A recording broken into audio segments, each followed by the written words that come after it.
Welcome to the Midnight Ledger, Bite Size. 6 short original horror stories told by firelight, part of the Campfire Tales collection from The Witness Ledger. Tonight, we have 6 stories drawn from those that were alone in the house. Come closer. The fire's warm, and the night is waiting. Story 1. The smell of cigarettes. I want to start by saying that I am not someone who scares easily. I grew up in a big, noisy house, 4 siblings, 2 dogs, a mother who kept the television on from morning to night just for the company of it. Silence was never something I knew well. I didn't think I was afraid of it. I moved into my own place at 26. A terraced house, end of a row, small garden at the back, old enough to have settled into itself. The kind of house that makes sounds at night, pipes and joists and the slow breath of old walls, and you learn the vocabulary of it after a few weeks and stop noticing. My partner works away Monday to Thursday. This is relevant. The first time it happened was about 3 months after I moved in. A Tuesday night in January, 10:30, and I was on the sofa with a book I wasn't really reading. The heating had clicked off. The house had gone quiet in that particular way it does after 10, a different quality of silence to the daytime, heavier somehow, more deliberate. And then I smelled cigarette smoke. Not faint, not a trace drifting in from outside. Strong and immediate, the way it smells when someone is in the same room as you, exhaling. I put the book down. I looked around. The windows were closed. The back door was locked. I checked it myself an hour earlier, one of those routines you develop when you're alone in a house. The smell lasted perhaps 30 seconds. Then it was gone. I checked every room, every window. I went outside and stood in the garden in my socks and looked up and down the alley behind the house. Nobody, nothing. I told myself it was the neighbors. Old houses share more than walls.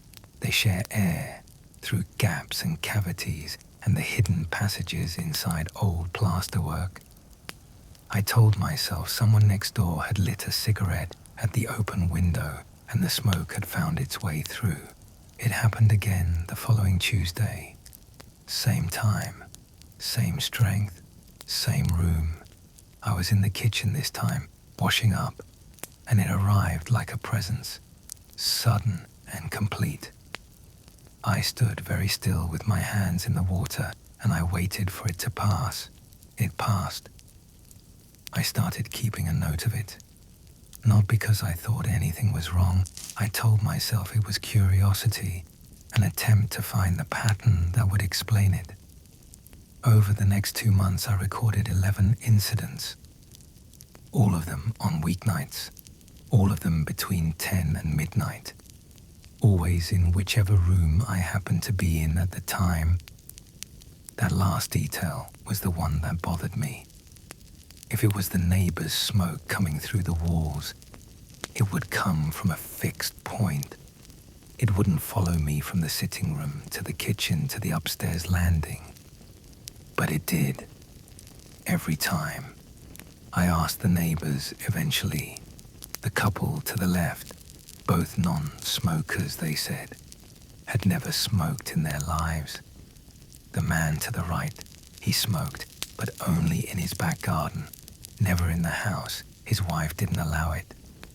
I had the house checked for old materials, for chemical residue in the walls. Nothing. I looked into the history of the house.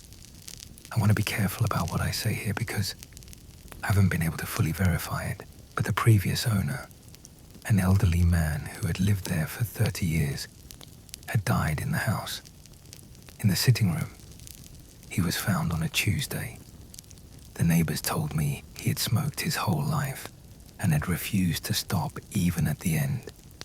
I don't know what to do with that information. I've tried to find a way to make it mean nothing. It still happens, less frequently now, maybe once a month.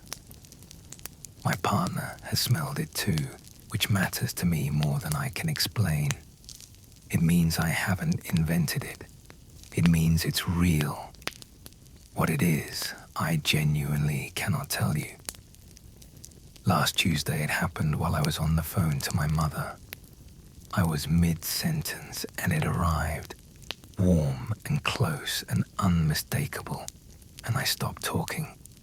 My mother said, "Are you there?" And I said, "Yes, sorry. I just thought I heard something." I didn't tell her what it was. I don't know how I would have explained it. I'm still not sure. I'm afraid of it. That might be the strangest part of all. It doesn't feel threatening. It feels, if I'm being completely honest, like company. Story 2. The second shadow. I installed the security cameras after a break-in on my street. Not my house, my neighbors, 2 doors down. But it was enough. I ordered a system that same week. 2 exterior cameras, one covering the front door and driveway, one covering the back garden, and a small interior camera in the hallway that I never intended to watch, but which records continuously onto a hard drive. My wife was visiting her sister for the weekend. I want to be precise about that, because it matters. I was alone. Completely, verifiably alone. The cameras were running. The doors were locked. I've gone back and looked at the footage so many times now that I have it memorized in a way I wish I didn't. Friday night, 10:47 p.m., the hallway camera. I come down the stairs in the footage. I can see myself clearly. There's no ambiguity about who it is. Jeans, grey t-shirt, the t-shirt I remember wearing. I walk across the hallway toward the kitchen. The light in the hallway is on, and the light from the kitchen is on, and so the angle throws a clear shadow of me on the left-hand wall. That's the shadow I'm supposed to have. If you watch the footage carefully, and I have, frame by frame, with the brightness turned all the way up, you can see a second shadow on the right-hand wall, moving at the same pace as the first. It isn't my shadow. The angle is wrong. For it to be my shadow, it would have to come from a light source that doesn't exist, and the shape of it is close to mine, but not quite right. The proportions slightly off, the way a copy is always slightly off from the original. I walked through that hallway at 10:47 on a Friday night, and something walked with me. I did not see anything. I did not feel anything. I went to the kitchen, made a cup of tea, came back upstairs. On the footage, you can see me come back through the hallway at 10:53. The second shadow is there again, on the right-hand wall, keeping pace. I have shown this footage to 4 people. All 4 of them saw the second shadow without me pointing it out. 2 of them had explanations, reflections, a trick of the camera lens, compression artifacts in the recording. I tried to test each explanation. None of them held. The cameras are still running. I've reviewed 3 months of footage now, every night, looking for the second shadow. I've found it 17 times, always in the hallway, always at night, always, as far as I can tell, when I'm alone in the house. My wife has watched the footage. She believes me, which is, well, I don't have a word for how much that matters. She suggested we move. I've suggested we stay. I'm not sure I can fully explain why, except that whatever is in that hallway, whatever walks behind me in the dark, has not once done anything except walk. It follows the same path every time, from the foot of the stairs to the kitchen door. It never goes further. Last week, I stood in the hallway at midnight and I said out loud to the empty house, "I know you're here. I don't know what you are, but I'm not afraid of you." I checked the footage afterward. The second shadow stopped, just for a moment. 4 frames, less than a quarter of a second, as if something had paused to listen. Then it moved on. Story 3. 3 knocks. You have to understand that I live rurally, not dramatically rural, not the middle of a forest, not the top of a hill with no road for miles, but a village, 40 houses, a pub, a post office that's only open 3 mornings a week. The nearest town is 11 miles. My nearest neighbor is 400 meters up a single-track lane. I moved here deliberately. I wanted the quiet. I work from home. I have introverted tendencies that I've stopped apologizing for, and the idea of knowing exactly who was near me, or rather knowing that nobody was near me, was a comfort rather than a concern. I want you to hold on to that. It's important. Because what happened next was not frightening in spite of the isolation. It was frightening because of it. My wife was away for a fortnight. A work trip.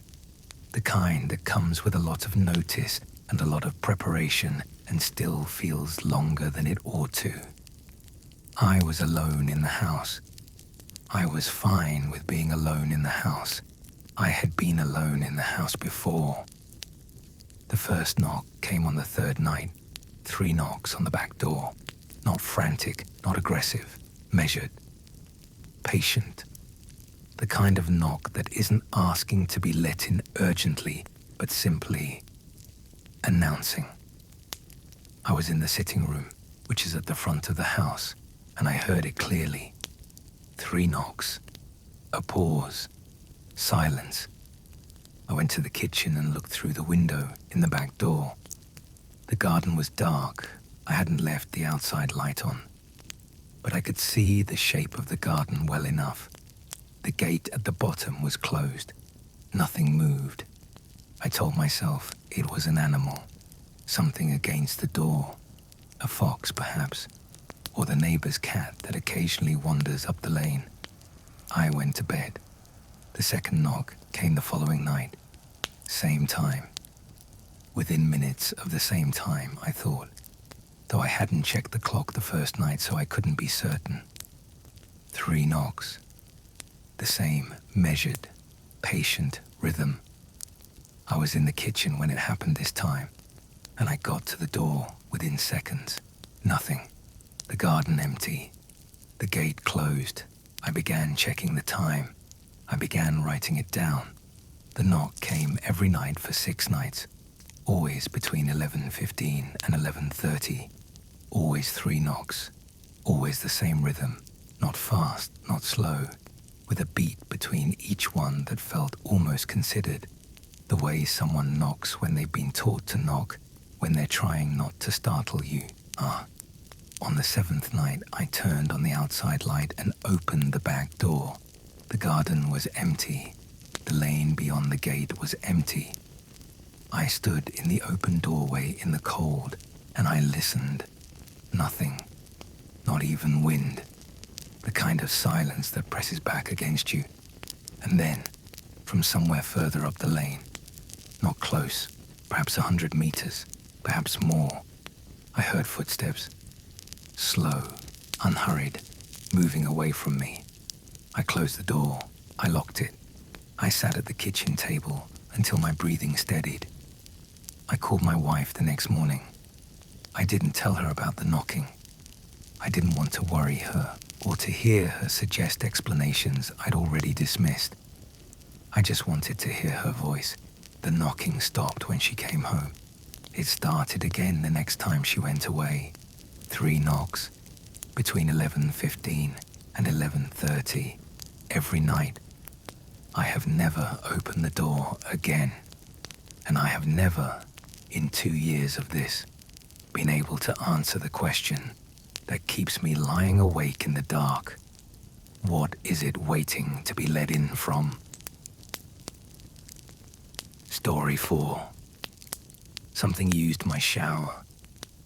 I'm going to try to tell this plainly without embellishment because I think it's more frightening that way.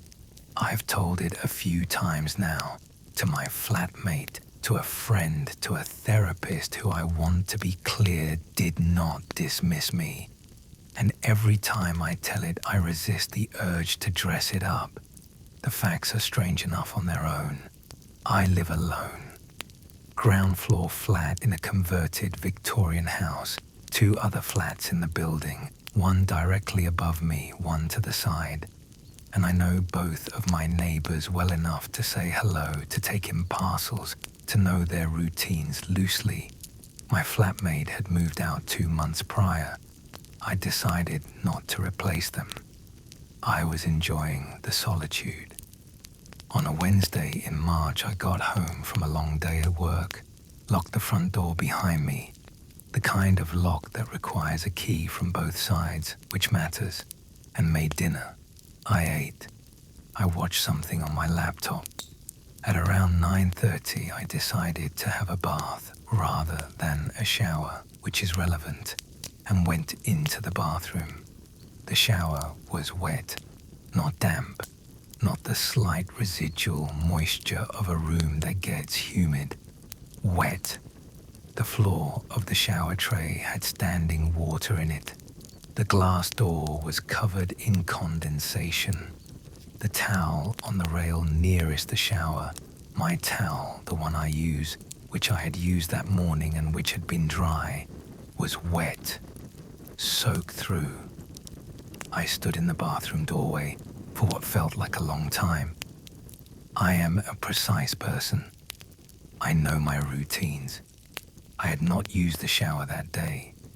I had showered the previous morning and had used the bath every other time since. The shower had not been used in at least 4 days.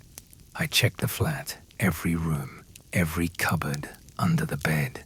Nothing. The front door had been locked from the inside when I arrived home. I use a specific key, it's not a latch. And the windows were all closed. The bathroom has no window. I called my neighbor upstairs. He had been at work all day and came home, he said, about an hour after I did.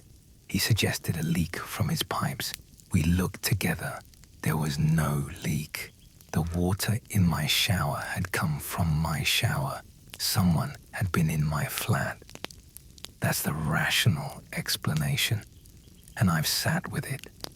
And it frightens me less than the alternative, only because I can understand the mechanics of it. Someone had a key, or had made a copy of a key, or had come in some other way I hadn't accounted for. Someone had let themselves in, used my shower, and left. The door being locked from the inside was the part I couldn't reconcile. But I'm told it's possible, if someone knows what they're doing, to manipulate a certain type of lock from outside. I had the locks changed. I had a chain fitted. I had the building's locks changed as well, at my own expense, because the landlord was slow to act. It has not happened again. But here is the thing that I keep coming back to. The thing that made me want to write this down. The shower had been used by someone. Someone had stood in my shower and washed themselves and left. And when I tried to understand who that might be, who would do that, who would want to do that, what the purpose of it was, I couldn't arrive at an answer that made sense. Not a burglar. Nothing was taken. Not a stalker in any conventional sense. No notes, no signs of anything having been disturbed or examined. Just someone who had come in, used the shower, left. I still don't know who it was. I'm not sure I want to. Story 5. The door at the end of the landing. When we bought the house, my wife and I were so relieved to have finally found somewhere. After 8 months of searching, after 3 failed offers, after the particular exhaustion that comes from wanting something very much and being told no repeatedly, that I think we were less thorough than we should have been. Not that it would have changed anything. I want to say that clearly, because what followed was not the result of carelessness. It was the result of a house that had been deliberately arranged to conceal something. The door at the end of the landing was described in the particulars as a storage cupboard. It was locked. The estate agent said the vendor had mislaid the key but would have it to us before completion. Before completion became after completion. After completion became a check to a locksmith 6 weeks after we moved in. I opened it on a Thursday afternoon while my wife was at work. I was alone in the house. It was not a storage cupboard. It was a room, small, perhaps 8 feet by 6, with a low ceiling and no window. The walls had been painted at some point, a dark color that had aged to something between brown and black. There was no light fitting, but there was a socket in the corner, low down, close to the floor. And in the center of the room, fixed to the floor with bolts I could see had been there for a very long time, was a chair. A single wooden chair facing the door. I stood in the doorway of that room for a long time. I am a person who believes in explanations. I am not given to drama. And so I went through the possibilities methodically. A previous owner who had needed a dark room, perhaps, or a meditation space, or a private office. The chair bolted down to stop it moving. The dark walls for some practical purpose I hadn't identified. None of it held together. I went downstairs. I made tea I didn't drink. When my wife came home, I took her up to the room and showed her without saying anything first, and I watched her face go through exactly the same sequence mine had. We had the house's history looked into. This took several weeks, and the help of someone who does that kind of research professionally. What we found was not dramatic. No murders, no deaths, but there had been a man. He had owned the house for 14 years in the 90s and early 2000s, who had been investigated twice by the police. Nothing had ever been charged. Nothing had ever been proven. I won't speculate further than that. I won't say what I think the room was for. I think you can arrive there yourself. We had the room gutted. The chair removed. It took 2 men with tools to get the bolts out. The walls replastered, a window cut in, a light fitted. It is a small bedroom now, or will be. We haven't finished it yet. But here is the part that has stayed with me and that I want to end with, because it is the part that belongs to this story and not to the history of the house. In the 3 weeks between finding the room and beginning the work on it, I was alone in the house on several occasions, working from home, or back before my wife, or up late while she slept. On each of those occasions, I had the same experience. I would become aware, gradually, of a sound from upstairs, not loud, barely audible, the sound of something shifting its weight, the slow creak of wood under pressure, the sound, I understood, without wanting to understand it, of someone sitting in a chair. It stopped when the chair was removed. We have not heard it since. I've not opened that room alone since the first time. Some doors, I think, are locked for reasons that have nothing to do with keys. Story 6. The voice recorder. I use a voice recorder app on my phone for work. I'm a journalist, or was. I'm something else now. The distinction stopped mattering. And I have a habit of leaving it running in my pocket sometimes, forgetting to turn it off, and coming home to find hours of recording I didn't intend to make. Muffled traffic noise, fragments of conversation, the inside of my coat. I delete them without listening, usually. My partner was away for a week. I was alone in our house. This was 2 years ago, and I am going to try to be as precise as I can about what happened, because precision is the only thing I have left to offer. On the Tuesday of that week, I came home from an assignment, made dinner, and sat at the kitchen table going through notes. At some point, I fell asleep at the table. I do this more than I should. It's a long-standing habit my partner finds endearing and I find embarrassing. And when I woke, it was past midnight. I went to bed. I forgot about the voice recorder. On the Thursday, clearing my phone, I found a recording from Tuesday evening, 4 hours and 17 minutes long. I almost deleted it. Instead, for reasons I cannot fully account for, I put my earphones in and pressed play. The first 2 hours were what I expected. My own voice dictating notes, the sound of cooking, the television in the background, the ambient noise of a kitchen and evening, a life. At the 2 hour and 4 minute mark, I fell asleep. You can hear it happen.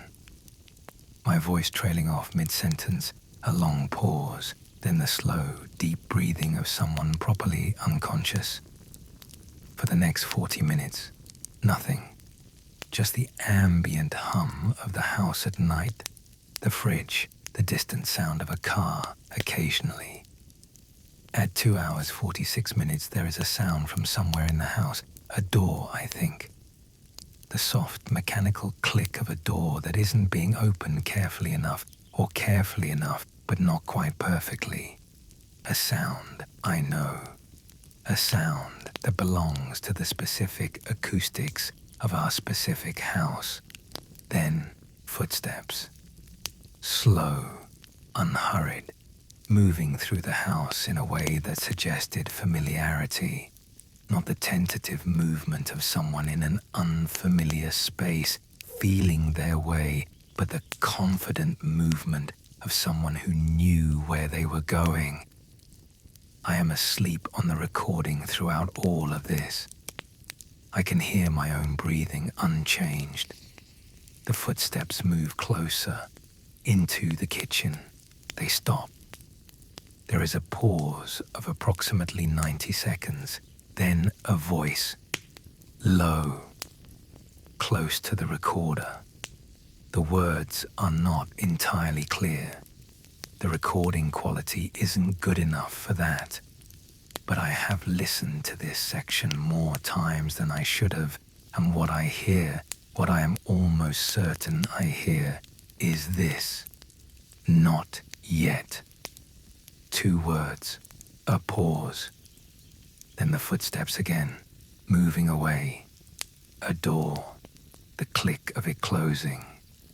My own breathing, continuing undisturbed. I have had the recording analyzed. The conclusion was that the sounds were consistent with a person in the room, not an artifact, not interference, not an explainable source. The house was locked.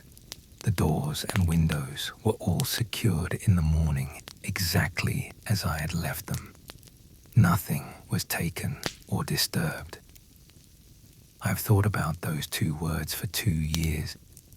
I have tried to understand them as something other than what they sound like, as a fragment of a television program, as an auditory artifact, as anything that doesn't mean what it appears to mean. Not yet. Whatever was in my kitchen that night, standing over me while I slept, looked at me and made a decision. I don't know what the decision was about. I don't know what it's waiting for. I sleep very lightly now. I leave lights on. I check the doors twice, 3 times, more. And sometimes, in the small hours, I lie very still in the dark, and I think about that pause. 90 seconds. Whatever it was, it stood there for 90 seconds, just watching. And that brings us to the end of tonight's tales. Thank you for listening to the Midnight Ledger, Bite Size. Don't forget, you're only alone if the house allows it. Good night. Sleep tight. Mind the nightmares don't bite.